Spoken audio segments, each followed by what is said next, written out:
It wouldn't be unreasonable, would it, to think a health secretary responsible for the longest A&E waiting time since 2004, fewer beds and doctors than almost anywhere in the EU, the man responsible for an NHS facing a crisis in morale, in funding and staffing, and social and mental health services at the point of imminent collapse, would by now be showing just a little bit of humility.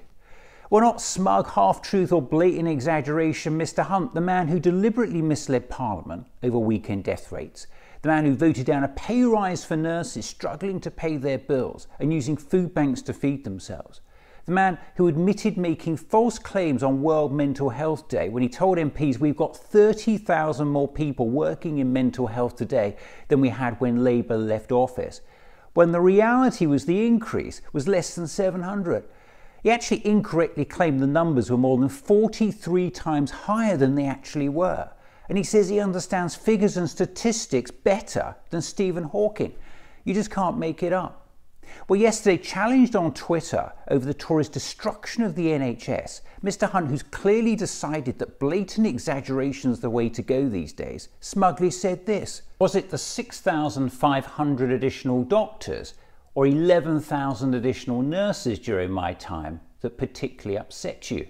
Leaving aside the fact we've actually got about 40,000 unfilled nursing vacancies and fewer doctors and nurses than almost anywhere in the EU, Hunt's misleading tweet triggered a junior doctor, Dominic Pimenta, to take the politician to school.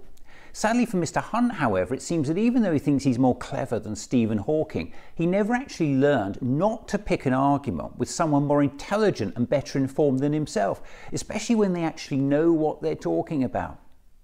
The Health Secretary immediately jumped in with this ill-advised early riposte that was only ever going to be a red flag to a bull. It is very tough on the NHS front line, and staff are working very hard, but with great respect, the picture you paint is simply not balanced and fair. What followed was aptly described by left-wing news site Squawkbox as like watching a chihuahua bait Godzilla with predictable results. Was I particularly upset by the 40,000 nurses we're missing? Or the fact that more nurses are leaving than joining the profession under Jeremy Hunt? Was I particularly upset that we are 3,500 midwives short and 10,000 GPs short of a safe service? Or was it the worst ever NHS deficit in history? Or the government's spin that this was overspending and not gross underfunding?